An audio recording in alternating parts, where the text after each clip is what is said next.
Hello friends. तो आज मेरा SBI क्लर्क 2025 का सेल्फ गिवन एग्ज़ाम मैं आपको दूंगी। तो आज मेरा पेपर था थर्ड शिफ्ट 1 PM वाला। तो चलिए स्टार्ट करते हैं एनालिसिस। उससे पहले एक चीज़ ये बोलूँगी कि आपका अगर शिफ्ट में पेपर है कमिंग शिफ्ट में, तो आपको बिल्कुल भी पैनिक नहीं होना है, बहुत अच्छे से पेपर करना है। और आज भी मतलब मेरे साथ ऐसा हुआ कि मैं जब इंग्लिश खोली मैंने, तो मेरे से मतलब पहले तो मैंने क्वेश्चन किए और फिर उसके बाद मेरे को पैराग्राफ नंबर बिल्कुल भी समझ नहीं, उसका सीक्वेंस ही मेरा नहीं बन रहा था। तो ये सारी चीज़ें थी। तो चलिए स्टार्ट करते हैं। तो सबसे पहले बात करेंगे रीज़निंग की। तो रीज़निंग में सिलॉजिज्म, कोडिंग डिकोडिंग आई थी कि नहीं आई थी, ध्यान नहीं है मेरे को। सिलॉक्स आया था और इनइक्वलिटी आया था, इनइक्वलिटी। और इसके अलावा वो डायरेक्शन और मिसलेनियस क्वेश्चन भी कुछ पूछे गए थे।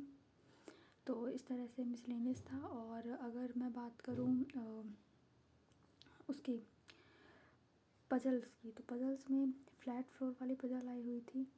और उसके अलावा अनसर्टेन वाली पजल आई थी,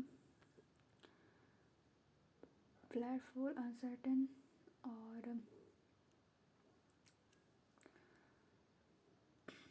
स्क्वायर बेस वाली पजल आई हुई थी। और एक और आई थी, हाँ, बॉक्स बेस वाली पजल आई थी। इस तरह से 4 पजल आई हुई थी। तो ठीक है, जैसा भी रहा। और ज़्यादा कुछ था नहीं, रीजनिंग बहुत इजी थी, पूरे क्वेश्चन बहुत सारे लोगों के बने थे। और थोड़ा सा मैं फ्लैट फ्लोर वाले में और अनसर्टेन वाले में दोनों में फंस गई थी मैं। मैंने शायद पॉसिबिलिटी नहीं बनाई। मेरा क्या था कि वो जो कंडीशन थी कि जी के नीचे F आ रहा है ऐसा करके, तो और भी उसमें बहुत सारी कंडीशन थी कि ई के जो इमीडिएट नीचे आ रहा है वो W के ईस्ट की तरफ आ रहा है, या किसी पर्सन D के ईस्ट की तरफ, कुछ इस तरह से कंडीशन थी। तो वैसे तो इजी था, लेकिन कंडीशन मेरे से बन गई थी, मैं कंडीशन को ही अप्लाई नहीं कर पा रही थी। थोड़ा सा मेरे को पैनिक हो गया था। तो यही सारी चीज़ें थी। तो आगे बात करते हैं। नेक्स्ट थिंग कि क्वांट। तो क्वांट की अगर बात करें तो क्वांट में सिंप्लीफिकेशन था। और इसके अलावा सिंप्लीफिकेशन ही था। फिर 3 DI थी, कैसलेट थी, और वो थी एक टेबल DI थी, और एक और थी, एक लाइन ग्राफ थी जिसमें शायद 50, 5, 10 का गैप बन रहा था। तो ये DI थी 3। कैसलेट भी मेरी बन गई थी, बहुत इजी थी। और कुछ अर्थमेटिक के क्वेश्चन आए थे। इस तरीके से क्वांट था। तो क्वांट में सिंप्लीफिकेशन हो गया, कैसलेट हो गई, और यही सारी चीज़ें थी।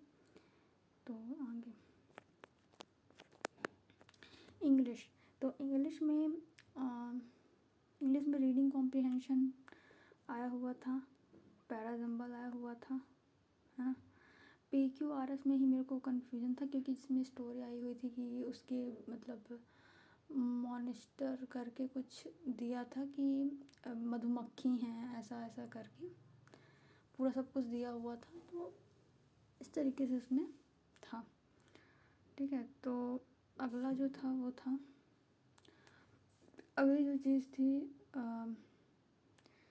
मिसलेनियस में एरर पूछे गए थे और फिलर्स थे। इंग्लिश में जो चीज़ होती है कन्फ्यूजन बहुत ज़्यादा होती है इंग्लिश में। और फेज रिप्लेसमेंट ये करके पूछा हुआ था। तो काफ़ी सारी चीज़ें थी। और क्या आया था, और तो याद नहीं मेरे को। इस तरह से बहुत सारी चीज़ें आई हुई थी। तो यही था। अब नेक्स्ट बात कर लेते हैं अटैम्प्ट की। तो मेरे जो अटैम्प्ट रहे हैं रीजनिंग में वो रहे हैं 21। पजल में फंस गई थी और क्वांट में जो अटैम्प्ट रहे हैं वो मेरे 25 रहे हैं और इंग्लिश में जो मेरे अटैम्प्ट रहे हैं वो 18 ही रहे हैं। देखते हैं क्या होता है। तो यही था। तो थैंक यू।